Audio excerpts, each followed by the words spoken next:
खानदानी शफाखाने की तरफों अस्सलाम वालेकुम। हकीम बाबा अब्दुल हमीद हाज़र है।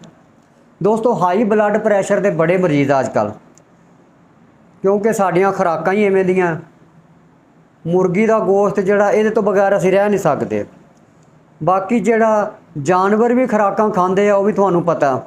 अगे लोकी खलां पांदे सी, वंडे पांदे सीगे, दलिया खवांदे सी जानवरां नूं, मक्कियां खवांदे सी, या मसलन घाह खवांदे सी। हुण खादां स्प्रेयां पा पा के घाह नूं भी, पट्ठियां नूं भी, फिर वो जिहड़ा हुण बनांदे आ वंडा, वो भी कोई खुराक जानवरां दी अच्छी नहीं रही ते ना बंदियां दी रही है। इस वास्ते ब्लड प्रैशर की बीमारी आम है। ये बीमारी आम क्यों हुई है? क्योंकि असी खुराकां खादां जिहड़ियां खा रहे हैं उन्हां नाल साडे मेदे खराब होए पे आ।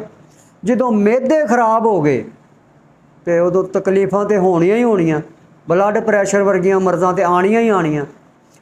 ब्लड प्रैशर वास्ते तुहानूं नुस्खा देवांगा, ये इंशाअल्लाह बफज़ले खुदा के वाकई नुस्खा होएगा।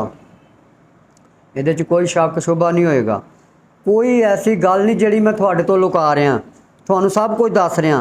अगों कई बंदे ये भी सोच लैंदे यार एवें हकीम एडा हुंदा ते एवें दसदा फिरदा हुंदा।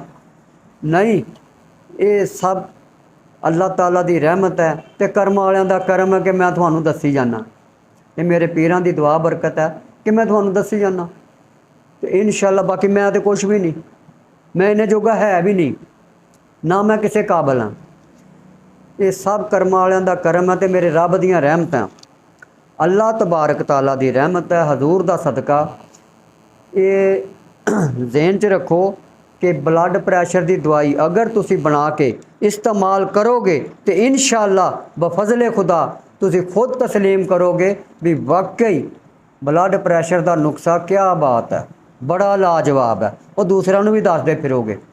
जदों बंदा नूं आप नूं फायदा हुंदा उदों ही दूसरे नूं दसदा। जदों आप नूं फायदा नहीं होना तो दूसरे नूं की दसना।